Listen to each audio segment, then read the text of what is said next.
Today, we are diving deep into a really fascinating spiritual system. It's called the Flame of I Am Becoming, and it's basically a guide that claims to lead you to self-mastery and what it calls divine union. So the big questions are, right? How does this path actually work? And could it really be a key to a deeper kind of transformation, maybe even a more profound happiness? It all starts with a feeling that I think we all get at some point. It's that search for something more, for a kind of light that just won't go out, a sense of purpose that really lasts. The source material really nails this feeling. It asks you a question that kind of hits home for a lot of us. Have you ever felt like a traveler, just endlessly searching the world for a flame that would never ever die? And then it drops this incredible realization on you. You've searched everywhere, right? Through deserts of philosophy and oceans of doubt, only to finally discover that the flame you were looking for, it was burning inside you the entire time. And that single, powerful idea, that's the foundation for this entire system we're exploring. Okay, so if the flame is already inside us, that's great, but how do we actually find it? How do we access it? Well, the system is built on a core philosophy it calls mystical syncretism. Now, what does that mean? Mystical syncretism isn't about just mashing up a bunch of different religions to create something new. Not at all. It's described as, well, the art of hearing the same essential truth, just spoken in many different languages through many different traditions. It's like it weaves together all these threads from incredibly diverse paths. You've got the inner transformation of Rosicrucian alchemy, the deep earth-honoring wisdom of native healing, the universal principles of Hermetic philosophy, and even the quiet, contemplative heart of Christian mysticism. The system doesn't see these as separate things. It sees them as different roads that all lead to the exact same center. So the practice here isn't about collecting a bunch of beliefs like they're stamps. It's about cultivating a feeling, a resonance.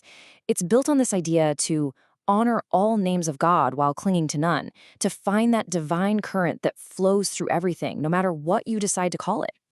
So how do you take this really cool philosophy and turn it into a practical system for waking up?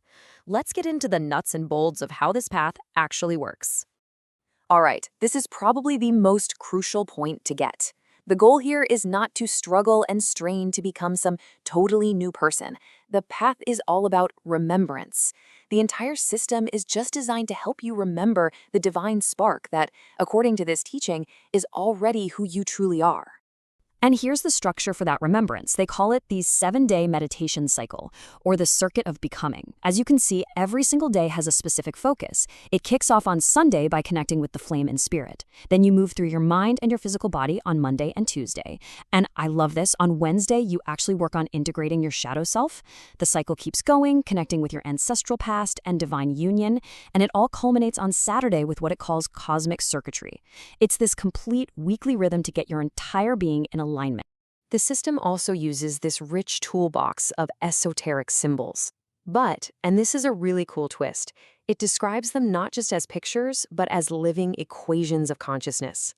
They're like formulas designed to unlock and awaken different parts of your own mind. And check this out. This is a perfect example. This is a card from the Mars Arcana, which is the system's own unique tarot deck. Look how it blends an ancient archetype, in this case, justice, with this totally futuristic image of a Mars rover. The whole point of the deck isn't to tell your fortune, it's a tool for revelation, for seeing these timeless, universal ideas in a brand new, modern light. So, where is all this headed? After all the meditation cycles, the symbols, the philosophy, what is the ultimate goal of this entire journey? What's the end game? It all builds up to this one incredibly powerful moment of realization. The teaching says that when the seeker, when you, finally and truly utter the words, I am, the entire universe echoes right back at you, so am I. Just let that sink in for a second. It's this profound statement about how we're all fundamentally connected to everything. And that's what this union really means.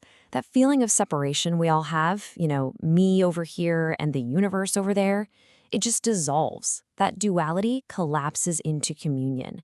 You stop seeing yourself as just a tiny drop in the ocean. You realize you are the entire ocean in a single drop. And that brings us full circle, right back to the central metaphor, the flame. It isn't just a symbol for consciousness. The teaching insists it is consciousness. It's not a picture of the fire.